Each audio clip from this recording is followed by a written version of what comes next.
دوستان سلام، به کانال پارادوکسیلین خوش اومدید. امروز میخوایم زندگی عاشقانه شاعر بزرگ محمد حسین بهجت تبریزی ملقب به شهریار رو بررسی کنیم. شهریار مجنون عاشق. شهریار در دوران جوانیش به تهران اومد. یکی از خونه‌هایی که شهریار تو اونجا مستاجر بود طبقه دوم منزلی بود. شهریار خیلی زود متوجه شد که صاحب خونه از وابستگان و فامیل‌های رضا شاه. ولی شهریار گرفتار کار خودش بود و صبح‌ها در دوره انترنی مراحل عملی پزشکی و بعد از ظهرها به درس طلبگی عربی، صرف و نحو، علوم غریبه مشغول بود. صاحب خونه به شهریار که می‌خواست پزشک بشه خیلی احترام می‌گذاشت و گاهی هم توسط دختر خونه براش غذایی می‌فرستاد. این خانواده خیلی متجدد بودند. برخوردشون با شهریار خیلی راحت بود. دخترشون هم از معدود دخترایی بود که به مدرسه میرفت. یه وقتایی برای پرسیدن یک سوال درسی به اتاق شهریار میومد و مادرش هم چند دقیقه بعد برای اونها چای می آورد. یعنی اهل بگیر و ببند مثل سایر اقشار جامعه نبودن. ارتباط شهریار با این دختر که اسمش ثریا بود هر روز بیشتر میشد. احساس میکرد که یک حس غریب و درونی به اون داره. به نظرش اون هم چنین گرایشی نسبت بهش داشت. چرا که وقتی وارد منزل میشد دقایقی بعد اون کتاب در دست تو اتاق شهریار بود. بالاخره شهریار به اون ابراز عشق کرد و ثریا هم پذیرفت و قرار شد که در فرصت مناسبی با هم ازدواج کنند. شهریار به ثریا چنان علاقه‌ای پیدا کرده بود که حاضر بود دوره انترنی و طلبگی رو رها کنه و در منزل بمونه و با اون حرف بزنه. این علاقه مقدس و پاکش هر روز نسبت به ثریا بیشتر میشد و روزگار بر وفق مراد اونها میچرخید که ناگهان از طرف رضا شاه دستوری صادر شد و در زندگی شهریار تبدیل به طوفان شد. البته طوفانی بود که اون رو از دنیای خاکی جدا و به دنیای آسمونی پیوند زد. رضا شاه دستور آزادی زنان را صادر کرد و از اعضای دربار و مسئولان دولتی خواست که توی یک مهمونی رسمی با زنای خودشون شرکت کنند و باید زناشون بدون حجاب باشند. پسرعموی ثریا درباری بود. وقتی این دستور رضا شاه صادر شد، پسرعموی ثریا رو برای همراهی تو اون مراسم انتخاب کرد. اعتراض ثریا و مادرش به جایی نرسید تا اینکه شهریار پیغام تهدیدآمیزی براش فرستاد و ساعتی بعد مامورای کلانتری به منزلشون ریختند و شهریار رو به کلانتری بردند. رفتن شهریار به کلانتری احتمال خطر قهوه‌خوری رو هم براش داشت. اون روزها دو نوع قهوه‌خوری رایج بود. یکی قهوه‌خوری قجری و دیگه اینکه قهوه‌خوری کلانتری. قهوه‌خوری قجری این بود که تو یک سینی برای طرف مورد نظر 4 فنجون قهوه می آوردند که فقط یکی از اونها مسموم بود. زنده موندن و مردن فرد متهم شانسی بود. یعنی اگه فنجون مسموم رو برمی‌داشت قطعاً می‌مرد. و اگه به طور شانسی و اتفاقی یک فنجون قهوه‌ای بدون سم رو از 4 فنجون مشابه برمی‌داشت دیگه کاری با اون نداشتن. ولی قهوه کلانتری یک موضوع قطعی بود. یعنی یک فنجون قهوه مسموم به اجبار به خورد شما میدادن و شما می‌خوردید و ساعتی بعد می‌مردید و کلانتری صورت جلسه می‌کرد شما تو کلانتری خودکشی کردید. این نوع قهوه یا قهوه مرگ برای کسایی بود که پا تو کفش سیاست می‌کردند یا با حکومتی‌ها در می‌افتادند. وضعیت شهریار هم به تعبیری در افتادن با یکی از درباریون بود که خطر خوردن قهوه تو کلانتری رو تداعی می‌کرد. شهریار نه پدرش رو در دسترس داشت و نه دوست آشنایی داشت که به دادش برسد. با خودش گفت که باید منتظر این قهوه تلخ باشم و از شعر و عشق و زندگی و پزشکی خداحافظی کنم. ولی ناگهان به یاد ملک الشعرای بهار افتاد. ملک الشعرای بهار تو مجلس شورای ملی حضور داشت. هم روزنامه چاپ می‌کرد و هم از چهره‌های مقتدر سیاسی بود و هنوز تسلیم رضا شاه نشده بود. از طرفی به شهریار هم خیلی علاقه داشت و قطعاً میتونست بهش کمک کنه. مشکلی که تو اون لحظه داشت این بود که چطور وضعیت خودش رو به ملک الشعرا اطلاع بده. شهریار تو این فکر بود که اتفاق ویژه‌ای که شبیه به یک معجزه بود براش افتاد. ثریا خیلی نگران و ترسیده به ملاقاتش تا کلانتری اومده بود. شهریار ازش خواست که وضعیتش رو به ملک الشعرا خبر بده. ثریا با لکنت زبون گفت چجوری؟ چیکار کنم؟ شهریار گفت الان زندگی من در دست توست. اگه الان اقدام کنی شاید نجات پیدا کنم. وگرنه فردا باید جنازه من از کلانتری تحویل بگیری. ثریا گفت من شدیداً تحت نظر هستم. حتی مادرم هم از پسرمون حمایت میکنه. چطوری برم؟ شهریار گفت خودت میدونی. برو به خاله بگو. برو هر کاری که میتونی انجام بده. خیلی زود. ثریا حتی خداحافظی هم نکرد و به سرعت از کلانتری خارج شد. شهریار در خوف عجیبی گیر کرده بود. البته ترسش از مرگ نبود، چون اگه از مرگ میترسید به طرفداری از جمهوری رضاخان به بهارستان نمیرفت. رضاخان میخواست حکومت جمهوری تشکیل بده. فشار تعدادی از نمایندگان مجلس و بخشی از روحانیت اون زمان اونو وادار کردند که اعلام پادشاهی بکنه. شهریار اون شب تو کلانتری هر لحظه در انتظار ورود فنجون قهوه بود و هر صدای پایی میومد با خودش میگفت این دفعه اومدن. لحظات به کندی میگذشت و فقط منتظر گذشت زمان بود. نمیدونست ثریا یا حتی خاله تونستن وضعیتش رو به ملک الشعرا بگن یا نه. نزدیکی‌های ظهر نگهبان به طرف سلول شهریار اومد و در رو باز کرد و اون رو به اتاق رئیس کلانتری برد. رئیس کلانتری نگاه سنگینی به شهریار انداخت و بعد از لحظه‌ای مکث که به اندازه گذر یک عمر بود گفت این دفعه شاعر بودنت به دردت خورد. شهریار منظورش رو نفهمید. نگاهی به صورت خشن رئیس انداخت و گفت چطوری؟ گفت این نماینده مجلس کیه که شاعره؟ شهریار گفت منظورتون استاد ملک الشعرای بهاره؟ رئیس گفت آره، همون نماینده و روزنامه‌نگار و سیاستمدار همیشه مخالف اعلیحضرت. شهریار وقتی اسم ملک الشعرا رو شنید فهمید که ثریا کارش رو به درستی انجام داده و ملک الشعرای بهار هم اقدام بهارانه‌ای کرد. تو فکر و رویای آزادی خودش بود که فریاد و نهیب رئیس کلانتری از اون رویا بیرون کشیدش که میگفت کجایی شاعر مشنگ؟ شهریار مظلومانه گفت بفرمایید. رئیس کلانتری با صدای آمرانه گفت از این لحظه به تو 48 ساعت فرصت میدم. از تهران خارج بشی و به نیشابور بری، وگرنه خودم دستگیرت میکنم و به حسابت میرسم. اون لحظه این مکث کرد و مجددا گفت میدونی که ما قهوه‌های اعلایی تو کلانتری داریم. شهریار با احتیاط جواب داد بله آقا. رئیس بازم با همون لحن آمرانه گفت دیگه حق نداری به اون خونه و حتی اون محله بری. بعد از اون کمربند و بند کفش و کیف جیبی شهریار رو پس داد و گفت خودت رو به کلانتری نیشابور معرفی کن. بگو نامم بعدم میاد. شهریار چشمی گفت و خسته و خواب آلوده ولی رها از مرگ بیمورد از کلانتری بیرون. نمیدونست باید چی کار کنه. اول پاکت سیگاری خریده با شکم گرسنه شروع به کشیدن سیگار کرد. بعد به کافه همیشگی رفت و مقداری غذا و نوشیدنی خورد. تو این فرصت نقشه میکشید که قبل از رفتن به نیشابور چطور با ثریا دیداری تازه کنه و از اون که جونش رو نجات داده بود تشکر کنه. از یک طرف رئیس کلانتری تهدید کرده بود که حتی به اون محل نره. از طرفی هم باید ثریا رو میدید و قول و قرارش رو با اون میگذاشت.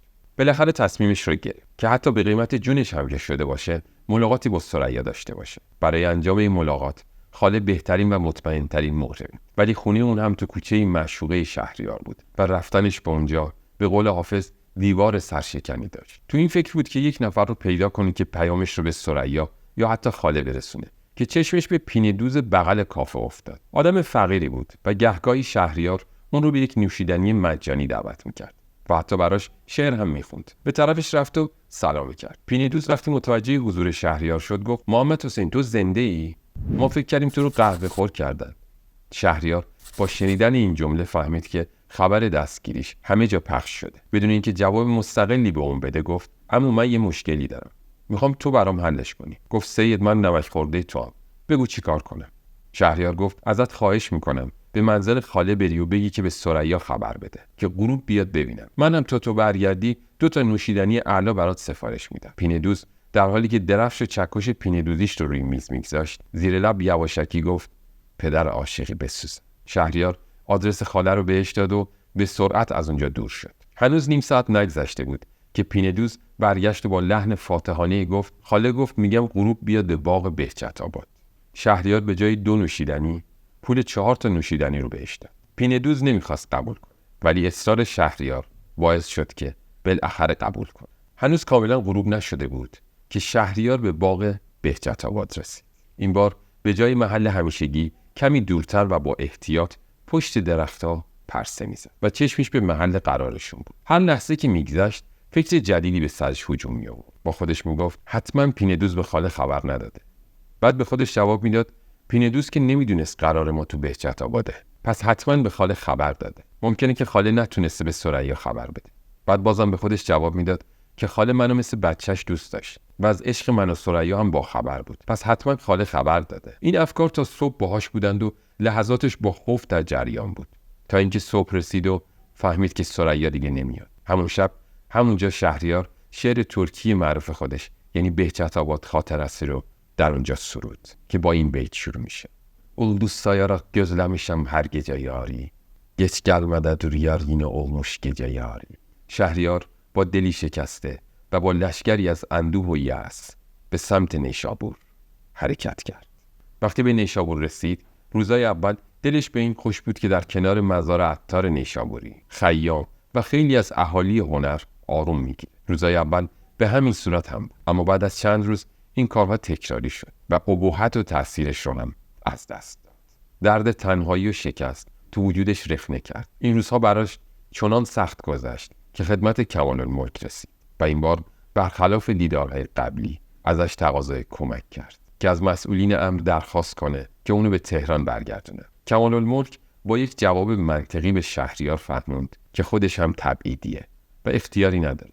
از اون لحظه به بعد زندگی تو نیشابور برای شهریار تلخ‌تر شد و این شهر معتبر با همه داشته‌هاش برای اون حکم زندان رو داشت. تلخی روزگار هر روز بیشتر میشد و مراجعه مکرر و مداومی به کلانتری از همه بدتر بود. عشق گمشده شهریار تو تهران بود و دلش برای باغ بهجت‌آباد پرپر میزد. تنها حاصل این تبعید تلخ و زجرآور فرصت فراوانی بود که برای تکامل اندیشش میپرداخت. هرچند این کار به قیمت از دست دادن فرصت جوانیش بود، شهریار تو این اندیشه ها حتی خودش رو متقاعد کرده بود که دیگه نیازی به عشق مجازی ثریا هم نداره و تنها آرزوش رسیدن به دنیای ماورایی بود که تو ذهن برای خودش ساخته بود. بالاخره در تهران فعل و انفعالات حکومتی پیش اومد و رضا شاه به جزیره موریس تبعید شد و شهریار بعد از 7 سال تبعید بدون اجازه کلانتری به تهران برگشت. اولین قبلگاهش بهجت‌آباد و کافه مخصوص اونجا بود. خیلی چیزا عوض شده بود. حتی باید بگیم که تهران عوض شده بود. نگاهی به محل پینه دوز انداخت. از اون نشونه‌ای نبود. صاحب کافه رو تو نگاه اول نشناخت. همونطور که اون هم شهریار رو نشناخت. شهریار بعد از دقایقی سر صحبت رو باز کرد. وقتی صاحب کافه اون رو شناخت، به گرمی بغلش کرد و قطره اشکی از چشماش سرازیر شد. شهریار از نوع مهربونی و متوجه شد که اتفاقی برای ثریا افتاده و هر چی در این مورد سوال کرد، صاحب کافه اظهار بی‌اطلاعی کرد. از دوستای قدیم هم کسی رو پیدا نکرد که در مورد ثریا ازش سوال کنه. تصمیم گرفت تو اون اطراف خونه اجاره کنه و اتاقی تو طبقه دوم بنای کهنه که پر از مستاجر بود اجاره کرد. بعد از ظهر به طرف دروازه غار رفت. اونجا هم جولانگاه جوانها شده بود و تعداد کمی از دوستای قدیمیش مونده بودن. با این اوضاع تمام پناهگاه شهریار همون کافه بهجت‌آباد بود. یه روز شهریار تو کافه مشغول خوردن نوشیدنی بود که دختر بچه‌ای وارد شد و مستقیم به طرف شهریار اومد و بعد از یک سلام دلنشین گفت مامانم با شما کار داره.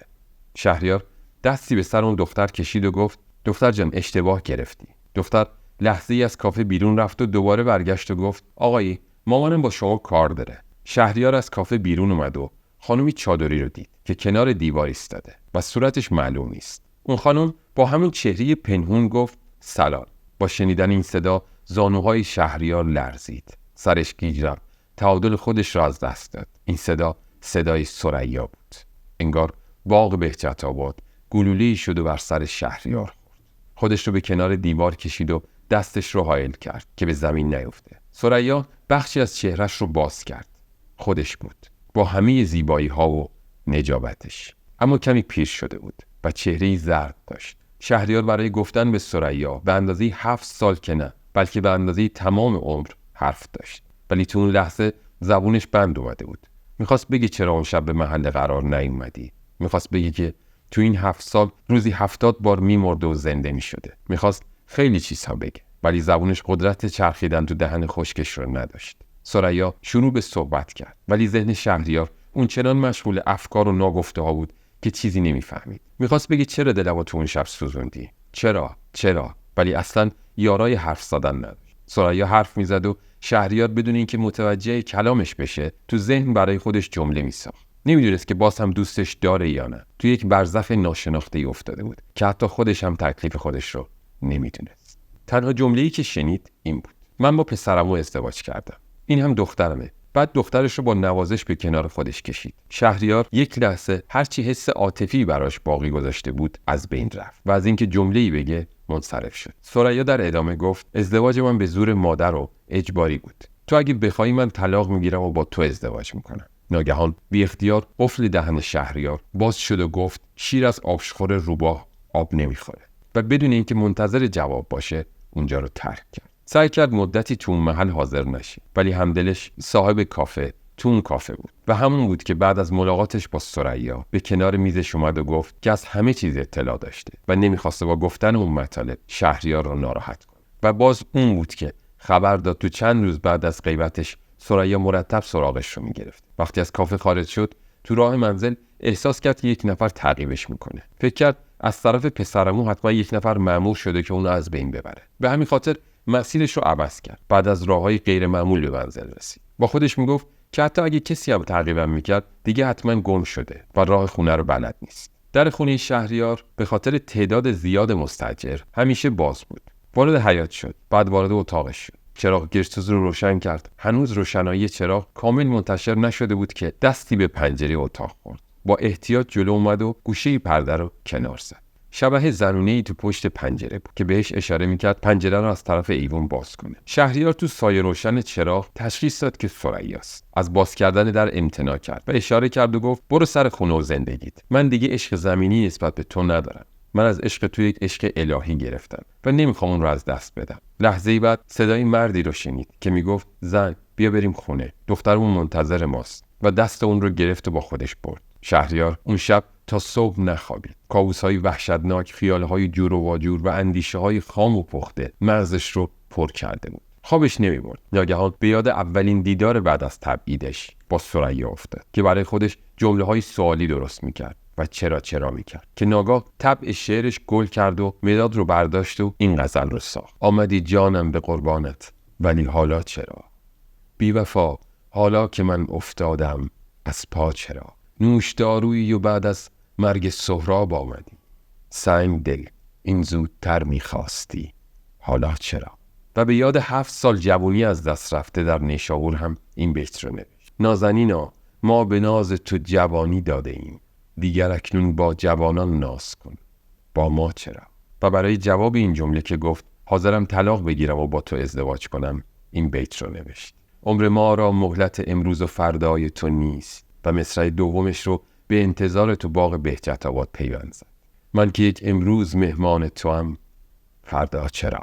و پس از لحظه‌ای مکث گفت شاید او حریف راه من تو مراحل بعدی زندگی نمیشد و گفت شهریارا بی حبیب خود نمی کردی سفر، این سفر راه قیامت می روی تنها چرا؟ فردای اون روز به سر کار که تو ثبت اسناد بود و دلیل استخدامش هم خط خوشش بود نرفت. حوصله بیرون رفتن رو هم نداشت. اون روزها مثل الان یخچال و امکانات نبود. یه لقمه نون بیاتی از ته سفره پیدا کرد و خورد. نزدیکی‌های ظهر بود که این بار در و اتاق زده شد.